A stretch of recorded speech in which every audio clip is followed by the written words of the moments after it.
নমস্কাৰ মৰমৰ ছাত্ৰ ছাত্ৰীসকল পুনৰবাৰ সকলোকে আমাৰ গেভ এডুকেশ্যন চেনেলটোলৈ স্বাগতম জনাইছোঁ আজি আমি আলোচনা কৰিম ক্লাছ 5ৰ ইংলিছ সাবজেক্টৰ লেসন নাম্বাৰ 5 সামন কবিতাটিৰ সম্পূৰ্ণ প্ৰশ্ন উত্তৰসমূহ গতিকে তোমালোকে ভিডিঅটো সম্পূৰ্ণকৈ শেষৰলৈকে চাই যাবা তোমালোকৰ কবিতাটো আৰম্ভ কৰাৰ আগতে কেইটামান পিকচাৰ দিছে তে 8টা পিকচাৰ দিছে হেতু তোমালোকে চাবা তাৰ পিছতে তাৰ তলত কোৱেশ্চন কেইটামান দিছে এই কোৱেশ্চনসমূহ চাও হা এতিয়া এত কৈছে যে নাও এনসাৰ দ্য ফলোইং কোৱেশ্চনস এতিয়া তোমালোকে কোৱেশ্চনসমূহৰ এনসাৰ দিব লাগে পিক ওয়াৰ্ডছ ফ্ৰম দ্য বক্স বিলো টু কমপ্লিট দ্য এনসাৰ্স বক্সত কিছুমান ওয়াৰ্ড দিয়া আছে আৰু সেই ওয়াৰ্ডসমূহৰ দ্বাৰা আমি তলৰ কোৱেশ্চনসমূহ সম্পূৰ্ণ কৰিব লাগে you may choose a word মোৰ দেন ওয়ান্স এত কৈছে যে তুমি এটাতকৈও বেছি শব্দ তাতে উত্তৰ কেইটাত ব্যৱহাৰ কৰিব পাৰা First question to চোৱা what is there in the first picture first picture টোত প্ৰথম ছবিখনত কিহৰ ছবি আছে এটা ফাৰ্স্ট ছবিখনত কি আছিল এটা টাইগাৰ আছে এখন হাবিৰ মাজত এটা বাঘ আছে গটিকে এনসাৰ লিখিবা there is a tiger in the forest তাত এটা বাঘ আছিল এটা বি নম্বৰ কোৱেশ্চনটো চোৱা what do you see in the second picture এটা 2 নম্বৰ পিকচাৰটো 2 নম্বৰ ছবিখনত কি দেখিছিলা তুমি কি দেখিছা বুলি সুধিছে আমি 2 নম্বৰ পিকচাৰটোত কি দেখিছো হৰিণা এটা আছে আৰু হৰিণাটো কি কৰি আছে হাবিৰ মাজৰ এখন চৰণীয়া পথাৰত চৰি আছে গটিকে এটা there is deer dress in the forest আছে ইয়াত হ'ব grazing in the forest number C to চোৱা what happens in the third picture 3 number পিকচাৰটোত কি হৈছে বুলি সুধিছে এটা দিছে the tiger sees a deer dress ইয়াত হ'ব roaming the tiger sees a deer roaming number D to চোৱা what does the tiger do in the fourth picture ইয়াত কৈছে যে 4 নম্বৰ পিকচাৰটোত টাইগাৰটোৱে বাঘটোৱে কি কৰিছে ইয়াতে দিছে যে the dress crawls quietly towards the deer হ'ব tiger dressত the tiger crawls quietly towards the deer মানে বাঘটোৱে খুব লাহে লাহে ধীৰে ধীৰে সেই হৰিণাটোৰ ফালে আগবাঢ়ি গৈছিল কাৰণ হৰিণাটো ধৰিব লাগে এটা নাম্বাৰ ইটো চোৱা what does the deer do in the fifth picture হৰিণাটোৱে 5 নম্বৰ পিকচাৰটোত কি কৰিছে এতিয়াতে আছে the deer becomes dress ইয়াত হ'ব ড্ৰেছত হ'ব alert he looks here and there and feels the presence of the tiger ইয়াতে খালি ঠাইটোত হ'ব presence মানে হৰিণাটোৱে বাঘটোৱে অহা গম পাইছিলে আৰু হি ইফালে সিফালে চাইছিলে যে অনুভৱ কৰিছিলে যে টাইগাৰটোৱে তাৰ ওচৰলৈ আহি আছে নাম্বাৰ F টো চোৱা what does the deer do after that তাৰ পিছত হৰিণাটোৱে কি কৰিলে যেতিয়া বাঘটোৱে অহা গম পাইছিলে তেতিয়া হৰিণাটোৱেনো কি কৰিলে তাকে সুধিছে ইয়াতে দিছে the deer dress very fast ইয়াত হ'ব the deer runs very fast মানে হৰিণাটোৱে খুব খৰখেদাকৈ দৌৰিবলৈ ধৰিলে to dress his life ইয়াত হ'ব to save his life মানে তাৰ জীৱন ৰক্ষা কৰিবৰ কাৰণে হি পলাবলৈ ধৰিলে এতিয়া নাম্বাৰ জিটো চোৱা where does the deer hide মানে হৰিণাটোৱে ক'ত লুকাইছিলে ইয়াতে দিছে the dress hides himself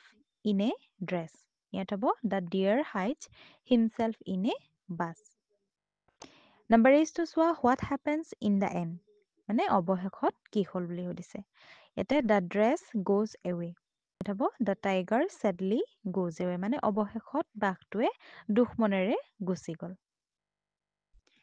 আমি গুটেকেটা পিকচাৰৰ কথাবিলাক গম পালো এতিয়া চাও আহা আমি এক্টিভিটিছৰ কোৱেশ্চন আনসাৰ সমূহ এটা ফাৰ্স্ট কোৱেশ্চনটো চোৱা choose the correct answer and complete the sentences এতে আমি বাক্যটো সম্পূৰ্ণ কৰিব লাগে আৰু কাৰেক্ট অপচনটো চুজ কৰিব লাগে এটা নাম্বাৰ এটো দিছে someone came knocking at a dress এতে দিছে small আৰু big হ'ব small door নাম্বাৰ B টো চোৱা the poet looked out in the still dress night এত দিছে dark আৰু bright গটিকে ইয়াতে আমি কবিতাটোত পাইছিলো যে dark night নাম্বাৰ C টো চোৱা only the dress battle was tap tapping in the wall এত কি হ'ব busy. Busy battle was tap tapping in the wall. Number D to চোৱা the poet listen and dress the door. ইয়াত হ'ব open the door. এতিয়া number 2 to চোৱা work in pairs, read the poem someone once again. Now find the words which tell us about sounds. Tell your partner and write them down. One is done for you. ইয়াত কি কৈছে চোৱা someone কবিতাটো পুনৰ পঢ়া আৰু শব্দৰ বিষয়ে কোৱা শব্দবোৰ বাছি উলিওৱা যিকেইটা শব্দৰ কথা কৈছে সেই শব্দকেইটা আমি বাছি উলিয়াব লাগে আৰু নিজৰ লগৰজনক সেইবোৰ লিখিবলৈ ক'বলৈ কৈছে আৰু এটা কৰি দিয়া হৈছে তোমালোকৰ বাবে ইয়াতে এটা ৱৰ্ড দিছে আৰু বাকিকেইটা হ'ব নকিং এণ্ড ষ্টিৰিং এই শব্দকেইটাই শব্দ হোৱা বুজাইছে এতিয়া 3 নম্বৰ কুৱেশ্যনটো চাওঁ আহা match the words which are similar in meaning ইয়াত কৈছে যে একে অৰ্থ বুজোৱা শব্দখিনি মিলোৱা একে একে অৰ্থ বুজায় সেই শব্দকেইটা আমি মিলাব লাগে এতিয়া ইয়াতে আছে উই হ'লে কি হ'ব তিনি লিচেন হ'লে হিয়াৰ লুক হ'লে ৱাটছ হ'ব ফৰেষ্ট জাংগল কল হ'লে ক্ৰাই এইকেইটা মেটছ হৈ গ'ল এতিয়া আমি 4 নম্বৰ কুৱেশ্যনটো চাওঁ আহা ইয়াত দিছে work in groups fill in the gaps and complete the poem some words are given below তলৰ কামখিনি আমি গ্ৰুপত কৰিব লাগে আৰু খালী ঠাই পূৰ কৰিব লাগে কবিতাটোৰ পৰা শব্দবোৰ আনি কিছুমান শব্দ তোমালোকক তলত দিয়া আছে সেই শব্দকেইটাৰ পৰা আমি খালী ঠাইসমূহ পূৰ কৰিব লাগিব এতিয়া ইয়াত দিছে dress little fingers 10 dress toes ইয়াত কি হ'ব 10 little fingers 10 little toes dress little ears কি হ'ব 2 little ears and dress little nose ইয়াত হ'ব 1 little nose 2 little dress ইয়াত হ'ব 2 little eyes dead signs show dress ইয়াত হ'ব bright and 1 little dress ইয়াত হ'ব mouth to kiss mother good night 4 number কুৱেশ্যনটো হৈ গ'ল আমাৰ এতিয়া আমি 5 নম্বৰ কুৱেশ্যনটো চাওঁ আহা ইয়াত দিছে লেটছ ৰিড ইয়াত পঢ়িব কৈছে মাই নেম ইজ নিতিন মোৰ নাম কি কৈছে Nitin I am 10 years old মোৰ 10 বছৰ I live in Nagaon with my parents, my sister Rosie and my brother Arun. মই নগাঁৱত বাস কৰোঁ মোৰ পৰিয়ালৰ সৈতে মোৰ সিষ্টাৰ কোন বুলি কৈছে ৰজি আৰু ব্ৰাদাৰ হৈছে Arun One night someone knocked at our door. এদিনাখন ৰাতি আমাৰ দুৱাৰত কোনোবাই টুকুৰিয়াইছিলে I opened the door but there was no one. মই দুৱাৰখন খুলিছিলোঁ কিন্তু তাত কাকো দেখা পোৱা নাছিলোঁ Then I saw a little dog scratching the door with its paws. তাৰ পাছত কি দেখিলোঁ বুলি কৈছে মই এটা সৰু কুকুৰ দেখিলোঁ আৰু সেই কুকুৰটোৱে দুৱাৰখনত তাৰ ভৰিকেইটাৰে স্ক্ৰেচ কৰিছিলে মানে আচুৰি আছিলে I felt very happy to see it. মই কুকুৰটোক দেখি খুব হেপী হৈছিলোঁ আনন্দিত হৈছিলোঁ and brought it inside আৰু মই তাক ভিতৰলৈ লৈ আহিছিলোঁ এতিয়া দিছে read the following statements and ask questions to get these 5 answers. One is done for you. এতিয়া আমি কুৱেশ্যন কৰিব লাগে ইয়াতে তোমালোকক এনচাৰবিলাক দিয়া আছে আমি কুৱেশ্যন কৰি সুধিব লাগে এতিয়া নাম্বাৰ এইটোত দিছে চোৱা মাই নেম ইজ নিতিন মানে মোৰ নাম নিতিন আমি কুৱেশ্যন কৰিবলৈ হ'লে কি কৰিম তোমাৰ নাম কি গতিকে what is your name number B টো চোৱা আই এম 10 years old মোৰ বয়স 10 বছৰ আমি কুৱেশ্যন কৰিলে কি কৰিম হাউ old are you এটা তোমালোকৰ হাউটো দিয়াই আছে বাকিডোখৰ আমি লিখিব লাগিব হাউ old are you number C টো চোৱা one night someone knocked at the door এদিনাখন ৰাতি কোনোবাই দুৱাৰত টুকুৰিয়াইছিলে কুৱেশ্যনটো কেনেকৈ কৰিম কোনে দুৱাৰত টুকুৰিয়াইছিলে who knocked at the door question mark দিবা তাৰপিছত ডিটোত আছে I opened the door মই দুৱাৰখন খুলিছিলোঁ ইয়াত হ'ব কোনে দুৱাৰখন খুলিছিল who opened the door ইটো চোৱা I felt very happy to see the dog মই কুকুৰটো দেখি খুব হেপী হৈছিলোঁ ইয়াত হ'ব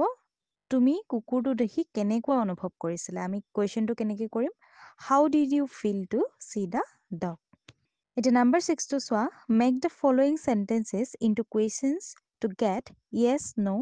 as an answer one is done for you এটা তলৰ বাক্যসমূহ আমি সম্পূৰ্ণ কৰিব লাগে কেনে ধৰণে বনাব লাগে কোৱেশ্চন কৰিব লাগে yes no দি এটা নাম্বাৰ এটো চোৱা yes Nitin is opening the door ইয়াত আমি কোৱেশ্চন কৰিবলৈ হলে কি হ'ব is Nitin opening the door number B টো দিছে no a dog cannot knock at the door ইয়াত হ'ব can a dog knock at a door Number C to this say yes, a little dog was scratching the door with its paws. আমি question কৰিবলৈ হলে কি হ'ব was a little dog scratching the door with its paws. Number D to this say yes, I brought it inside. আমি question কৰিবলৈ হলে কেনেকে কৰিম did you bring it inside এনেকে এতিয়া 7 নম্বৰ question to চোৱা put the words below in the correct order to make question begin each sentence with a capital letter এটা তলৰ শব্দকেইটা আমি শুদ্ধকৈ মিলাব লাগে আৰু প্ৰত্যেকটোৰে ফাৰ্স্ট লেটাৰটো কি হ'ব বুলি কৈছে ক্যাপিটেল লেটাৰ এটা এটা আছে he happy was যদি আমি কোৱেশ্চন কৰো তেতিয়া কি হ'ব was he happy বি নম্বৰটো চোৱা your book where is এটা হ'ব where is your book number C টো দিছে going you are when গতিকে আমি ইয়াত কোৱেশ্চন কৰিবলৈ হলে কি হ'ব when are you going D টো দিছে are old you how গতিকে আমি প্ৰথমে how কৰিম তাৰ পিছত how old are you number ই টো দিছে school which you go to do মিলালে কি হ'ব which school do you go to number F টো আছে why you crying are শুদ্ধ কৰিলে কি হ'ব why are you crying এতিয়া 8 নম্বৰ কোৱেশ্চনটো চাও আহা let's complete the poem with rhyming words choose from the option তলৰ অপচন কেইটা এটা যিকোনো চুজ কৰি কি কৰিব লাগে rhyming word বহাব লাগে এটা দিছে 8 little fingers standing up tall 2 little ears to hear mommy dress ইয়াত আছে roll আৰু call ব্ৰেকেটত আছে কি আছে roll আৰু call গতিকে ইয়াত হ'ব call এতিয়া আমি এই বাক্যটোত tall wordটোৰ rhyming wordটো হৈছে কি হ'ব call তাৰ পিছতো চোৱা one little knows that I can blow এতিয়া blow আমি rhyming word বিচাৰিব লাগে এটা আছে 10 little toes all in a dress row আৰু row এটাত আছে a আৰু এটাত আছে o গতিকে ইয়াত r o w এটো হ'ব এটা 9 নম্বৰ কোৱেশ্চনটো চোৱা you may have heard the story the cave seller and the monkeys sit in group and write the story কৈছে তোমালোকে হয়তো the cave seller and the monkeys storyটো শুনিছা আৰু লিখিছাও some clues are given below use them and complete the story তোমালোকক সেই ষ্টৰীটোৰে কিছুমান খালি ঠাই দিয়া আছে সেই খালি ঠাইসমূহ আমি পূৰ কৰিবলৈ কিছুমান শব্দও দিয়া আছে আৰু সেই শব্দসমূহ আমি ইউজ কৰি গোটেই ষ্টৰীটো আমি ফিল আপ কৰিব লাগে এতিয়া আমি ষ্টৰীটো চাওঁ আহা once upon a time dress cave seller ইয়াত হ'ব there was a cave seller মানে এক সময়ত এজন তাত কি আছিল বুলি কৈছে cave seller মানে টুপি বেপাৰী আছিল he moved from dress to place ইয়াত হ'ব place to place মানে তেখেতে কি কৰিছিলে এঠাইৰ পৰা আন ঠাইলৈ ঘূৰি ফুৰিছিলে টুপি বিক্ৰী কৰিবৰ কাৰণে one day dress went the market to sell his caps ইয়াত হ'ব ফাৰ্স্ট ড্ৰেছটোত হ'ব he আৰু নেক্সট ড্ৰেছটোত হ'ব to one day he went to the market to sell his caps এদিনাখন তেওঁ কি কৰিছিলে মাৰ্কেটলৈ গৈছিলে বজাৰলৈ গৈছিলে তেখেতৰ সেই টুপিবিলাক বিক্ৰী কৰিবৰ কাৰণে after some time he was tired তেখেতে বজাৰলৈ গৈ থাকোতে অলপ সময়ৰ পাছতে কি হ'ল তেওঁ খুব ভাগৰুৱা হ'ল so he sat under a tree and fell asleep সেইবাবে তেখেতে এজোপা গছৰ তলত জিৰণি লবৰ কাৰণে বহিছিলে নেক্সট পেৰাগ্ৰাফটো চোৱা a troop of monkeys dressed to the place ইয়াত হ'ব came to the place এজাক বান্দৰ এডল বান্দৰে কি হৈছিলে সেই ঠাইলৈ আহিছিলে they dress away the caps ইয়াত হ'ব they took away the caps আৰু সিহঁতে সেই বেপাৰীজনৰ টুপিবিলাক দেখিছিলে when the cap seller woke up he dressed that his caps were gone যেতিয়া সেই cap seller জনে বেপাৰীজনে টোপনিৰ পৰা সাৰ পাইছিলে তেতিয়া তেওঁ কি দেখিছিলে তেওঁৰ টুপিবিলাক নাই He looked here and there and saw a few dress with the caps on tree. ইয়াত হ'ব monkeys, ড্ৰেছত হ'ব কি monkeys. আৰু কি কৈছে তেখেতে যেতিয়া সাৰ পাই উঠিছিলে আৰু ইফালে সিফালে চাইছিলে তেখেতৰ টুপিবোৰ দেখা পোৱা নাছিলে আৰু অৱশেষত কি দেখিলে কেইটামান বান্দৰে তেখেতৰ টুপিবিলাক লৈ আছে আৰু সেই বান্দৰকেইটাই ক'ত আছিলে গছৰ ওপৰত The cave seller was a clever dress. An idea came to his mind as quick as lightning. ইয়াত হ'ব ড্ৰেছত হ'ব পাৰ্চন কৈছে যে কেপচেলাৰজনে সেই টুপি বেপাৰীজন এজন খুব বুদ্ধিয়ক মানুহ আছিলে আৰু সেইবাবে তেখেতৰ মনত এটা খেল খেলালে The cave seller took dress his cap and threw it on the ground. ইয়াত ড্ৰেছত হ'ব অফ কি কৰিলে সেই কেপচেলাৰজনে তেখেতৰ টুপিটো তেখেতে যিটো টুপি পিন্ধি আছিলে সেই টুপিটো অলপ আঁতৰলৈ মাটিলৈ দলিয়াই দিছিলে At once the monkeys also took their dress and threw them on the ground. ইয়াত ফাৰ্ষ্ট ড্ৰেছটোত হ'ব কেপছ আৰু নেক্সটটোত হ'ব থ্ৰু তেতিয়া কি কৰিলে সেই মংকি কেইটাই বেপাৰীজনক দেখি সিহঁতেও কি কৰিলে সিহঁতৰ টুপিবিলাক দলিয়াবলৈ ধৰিলে মাটিত পৰিলে The cave seller collected his caps and dress. ইয়াত হ'ব went away. তাৰপিছতে কেপ সেলাৰজনে কি কৰিলে তেখেতৰ সেই টুপিবিলাক বুটলিলে আৰু তাৰ পৰা গুচি গ'ল এতিয়া নাম্বাৰ 11 কুৱেশ্যনটো চোৱা choose the suitable similes and complete the sentences. The first one is done for you.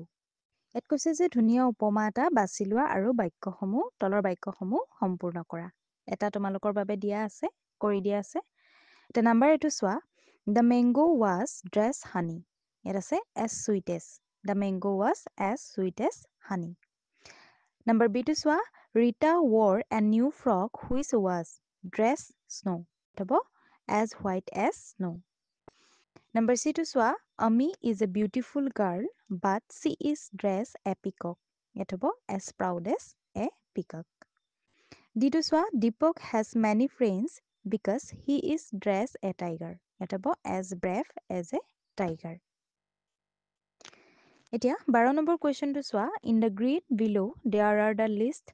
15 describing words. Find and circle them. Then make sentences with any 5 of them. এতিয়া ইয়াত কৈছে যে তলৰ বক্সটোত প্ৰায় 15টা বৰ্ণনামূলক শব্দ দিয়া আছে আৰু তাৰ পৰা বাছি উলিয়াই ঘেৰ দিব কৈছে আৰু সেইবোৰৰ পৰা 5টা বাক্য কৰা এতিয়া ইয়াত তোমালোকক বৰ্ণনামূলক যিবিলাক শব্দ আছে বুলি কৈছে সেই শব্দবিলাক মই তোমালোকক বক্সত ঘেৰ দি দিছো তোমালোকে এইখিনি কৰি ল'বা গতিকে এইখিনি আছিল তোমালোকৰ আজিৰ অধ্যায়টোৰ প্ৰশ্নৰ উত্তৰসমূহ ছাত্ৰ-ছাত্ৰীসকল ইয়াৰ উপৰিও যদি তোমালোকে অন্য সাবজেক্টসমূহৰ কুৱেশ্যন আনসাৰসমূহ বিচাৰিছা তেন্তে আমাৰ চেনেলত দিয়া আছে তোমালোকে চাব পাৰিবা